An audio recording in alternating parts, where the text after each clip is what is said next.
Hey guys, I'm KANAAN, and today we'll be interviewing a variety of people who've been involved in the Vietnam War, a war which has consumed much of the normal conversation here in the US. We'll be going around to each person's unique setting and interviewing them for their motives and reasons for participating in their own way. Let's start with Senator Bob Packwood. We're on Capitol Hill today speaking to Senator Bob Packwood. Senator, what would you say is America's interest in sending troops to Vietnam? Well, communism anywhere is a threat to democracy everywhere. If one nation were to fall to communism, so would others, like a line of dominoes. It would just keep going. What do you have to say about the constitutionality of the Gulf of Tonkin resolution? Well, these are desperate times, and they call for desperate solutions.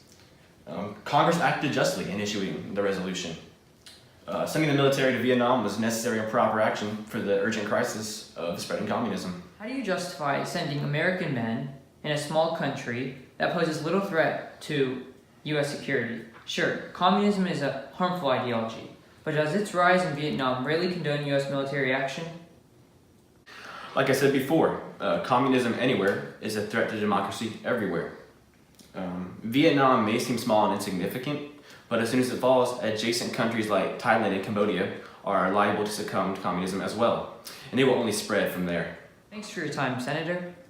I'm here in Vietnam, stationed at a U.S. military base, Delta Alpha Charlie 1. I'm interviewing Lieutenant Van here. What's the atmosphere like? How's it like in Vietnam? It's humid, dangerous, scary. You know, we're always on the move. Vietnam takes such a physical toll on us, also on our brains, you know. It's kind of scary out here. We must always watch our back, communicate, watch where we step, you know.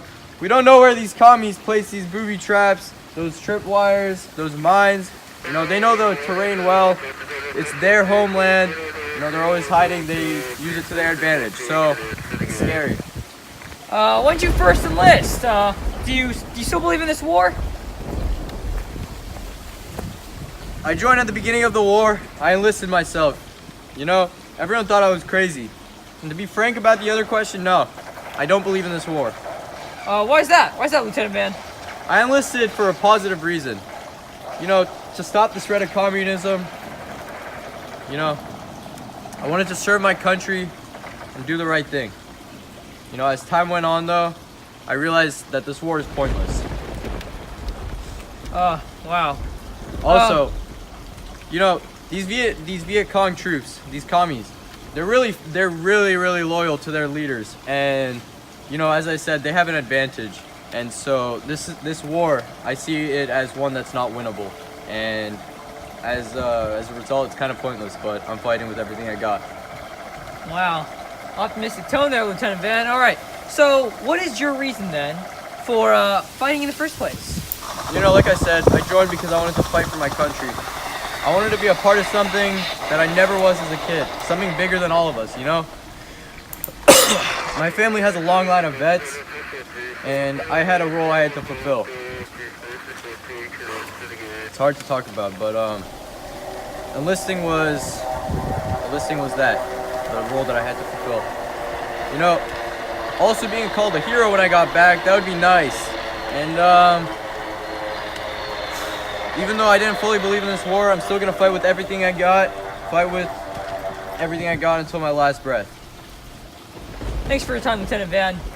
No problem. I gotta get back out there. All right. Sam Weinstein, filling in here for KANAAN. I'm joined today at the March on Washington with Julian Jones. Julian, what is your opposition to the Vietnam War, which has torn the United States apart? Man, I'm against this war because my poor papa got drafted, homie. And it's just the right thing to do, you know? Loss of life just disgusts me, man. Is this war even necessary, bro? What's your plan in case you get drafted? Man, I take me, my mama, and my 5 younger siblings out of these here slums and straight into Canada, where they don't mess with nonsense like this. Also, I hear the weather is nice this time of year. Do you think what you and all other protesters are doing in this great country is making a difference? Totally, man. These are the largest mass demonstrations in American history, man. Hundreds of thousands of Americans taken to the streets, standing up for what they believe in, opposing the man putting themselves at risk. Brings a tear to my eye. Reporting live, Sam Weinstein here, joined by Student Body President Stephen. So Stephen, what are your reasons for protesting the draft? Well, because the draft is disproportionately impacting minorities, and all these young people, their education is being deprived, and they have a whole life ahead of them, and they could be doing so many great things. But this draft is just sending all these young Americans to go fight in a war that we shouldn't even be fighting for, you know? That's a very, very thoughtful statement there, Stephen. So, Stephen, what is the best way, in your opinion, to end the war?